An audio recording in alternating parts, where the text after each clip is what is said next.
안녕하세요, 최정민입니다. 안녕하세요, 강세입니다.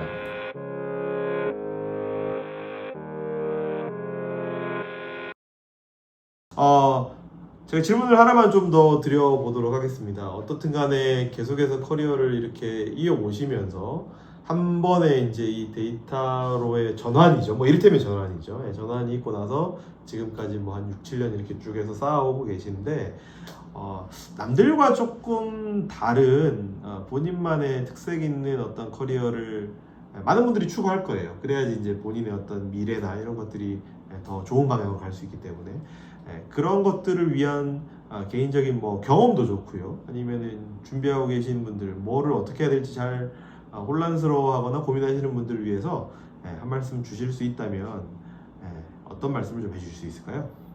사람들마다 이제 성향은 다 다를 것 같아요. 네. 이게 학습에 대한 방법도 다를 수 있고, 네. 그 다음에 커리어를 쌓는 방식도 다 다를 수 있을 것 같은데, 네. 제가 학교를 다닐 때만 하더라도 네. T자형 인재를 그때 당시에는 추구를 했었어요. T자형 인재. 네. 골고루 영역들을 네. 다양하게 알고 네. 특정한 분야를 깊게 파라. 네.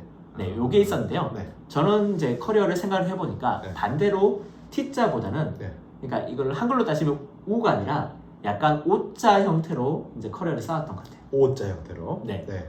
제가 잘 하는 분야가 한정되어 있다 보니까 네. 그 분야를 아주 깊게 팠던 것 같아요. 그래서 그래서 이게 이제 데이터 시각화 관련된 커리어였던 것 같고요. 네. 이걸 깊게 파고 나다 보니까 여기에서 이제 점점 경력이 쌓이다 보니까 오히려 옆으로 퍼지는 게 점점 많아지더라고요. 네. 그래서 다양한 그 경험에서 깊게 파는 게 아니라 여러분들 성향을 보시고 저처럼 깊게 특정한 영역을 파신 다음에 옆으로 확장할 수 있는 기회 또는 방법도 있으니까 네, 그 부분을 좀 참고해 보시면 좋을 것 같아요.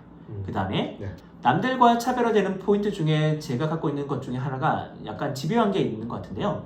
단순히 데이터를 봤을 때 특정한 패턴을 보고 약간이라도 조금 불편하거나 네. 또는 평소와 다른 패턴이 보이면 네. 그걸 계속 깊게 파는 게 하나가 있는 것 같아요. 그 저는 굉장히 중요한 포인트라고 네. 생각합니다. 예전에 어떤 게 있었냐면 네. 제가 특정한 회사에 있는 VOD 판매량을 본 적이 있었거든요. 네. 네, 그 중에서 네. 성인 영화에 대한 판매량을 시간 추이별로 본 적이 있었어요. 네. 근데 이것을 그냥 단순히 봤을 때는 우리가 일반적으로 봤을 때 네. 제가 한번 여쭤볼게요. 네. 그런 성인 영화 VOD가 주로 언제 많이 판매가 되는 것 같으신가요? 주말이나 밤 시간에 많이 판매되지 않을까요? 네, 일반적으로 보시면 저녁 시간에 많이 팔리겠죠? 네. 심야 시간에. 네. 심야 시간에. 네, 실제로 제가 봤을 때 심야 시간에 많이 팔렸거든요. 네. 근데 제가 거기서 특이하거나 또는 남들이 발견하지 못했던 게 언제였냐면 평일 오후 시간이었어요. 점심 이후에. 대략 1시에서 4시 사이. 이 시간대에 왜 많이 판매가 됐을까요? 그거 어떻게 해석을 해야 될까요? 네, 제가 해석했던 방식은 네.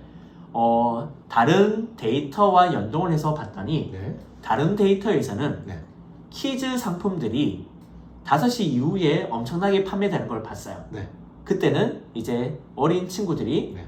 학교에 갔다가 돌아오죠. 집에 돌아오는 시간에 그렇죠. 엄청나게 이제 키즈 관련된 VOD가 많이 판매가 되더라고요. 네. 이걸 제가 한번 생각을 해봤더니 네. 1시부터 뭐 한 4시 네. 또는 3시 이 사이에는 네. 이제 친구들이 대부분 학교에 있거나 네. 학원에 있던 시간이다 보니까 네. 성인 영화 판매량이 그때 좀 더 많이 오른 것 같더라고요.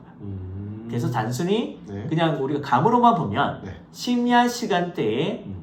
그런 VOD가 많이 판매될 거라고 생각하는 건 짐작할 수가 있잖아요. 짐작할 수 있죠. 근데 네. 이게 아니라 네. 한 데서 더 들어가서 봤더니 네. 이게 다른 데이터와 연동을 해봤더니 성인 영화는 오히려 평일 낮 시간에 네. 네, 그런 것들을 찾을 수가 있었습니다. 그래서 네. 여러분들이 데이터에 대한 관심, 그 다음에 남들보다는 조금 더 집요하고 그 다음에 집중적으로 어느 분야를 조금 더 깊게 파면 또는 이상치가 있다면 그런 부분들을 조금 더 민감하게 반응을 하신다면 네. 여러분들 커리어에 분명히 크게 도움이 될 것 같습니다. 이상치 얘기했으니까 제가 갑자기 생각이 나는 게 이상치를 다루는 게 참 데이터를 취급할 때 좀 어렵죠. 좀 전문적으로 뭐 여러 가지 얘기를 할 수 있겠지만 저를 가르쳐 주셨던 선생님이 이제 하셨던 말씀 중에 하나가 함부로 제외하는 거는 굉장히 좀 위험하다라는 말씀을 하시면서 그 뒷말이 되게 인상적이었는데 어쩌면 이 데이터 분석의 모든 스토리가 그 이상치 안에 다 들어있을 수도 있다라는 말씀을 하셔가지고 그때부터 이제 이상치라는 개념을 조금 다르게 봤는데 저도 기본적으로 데이터의 패턴을 봐야 된다. 그리고 특이한 패턴을 보이는 거는 항상 해석을 해볼 수 있는 시도를 해야 된다라는 거는 엄청 이제 공감이 되는 부분이고 그게 이제 결국은 좀 집요함, 꼼꼼함, 세심함 뭐 이런 거 하고 다 관련이 돼 있는 것 같아요, 그죠? 그냥 그려놓고 끝나는 게 아니라 해석을 해보고 천천히 살펴보는 뭐 그런 작업들이 좀 필요하다. 이렇게 한번 정리를 해보겠습니다.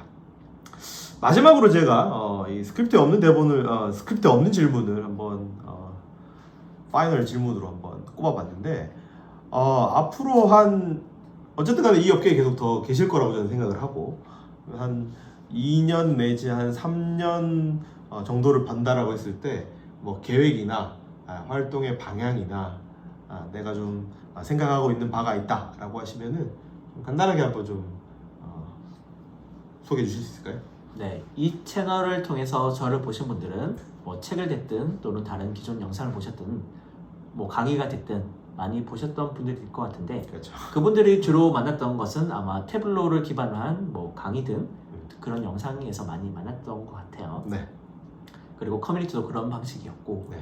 아무래도 제가 요즘 드는 생각은 이제 하나를 잘 해놓으면 이것을 응용을 해서 다른 분야로도 할 수가 있겠다는 생각이 들더라고요. 네. 단순히 툴 중심이 아니라 데이터에 대한 얘기는 계속 앞으로도 할 건데 네. 거기에는 이제 시각적인 부분도 들어갈 수가 있고 예. 그 다음에 인사이트 도출하는 부분도 있을 수 있고 데이터 리터러시 또는 디지털 트랜스포메이션 그 다음에 요즘 계속 이제 얘기되고 있는 AI와 같은 것들도 계속 붙일 수가 있겠더라고요. 있겠죠. 그래서 단순히 이 태블로라는 툴도 좋긴 하지만 네. 이 툴 외에도 다양한 스토리가 있을 수 있으니까 아마 이 업계에 있더라도 또 데이터 관련된 얘기를 하더라도 네. 다른 영역들로 더 확장을 할 수가 있을 것 같아요. 네. 그래서 앞에서 말씀드렸던 것처럼 제가 계속하고 있는 이런 외부 활동들도 그런 나중에 어떤 하나의 또 다른 저의 무기가 될 수 있도록 미리 준비하고 있는 것 중에 하나라고 보시면 될 것 같습니다.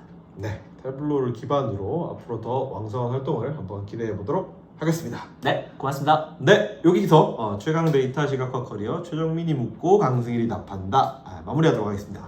수고하셨습니다. 고맙습니다. 고맙습니다.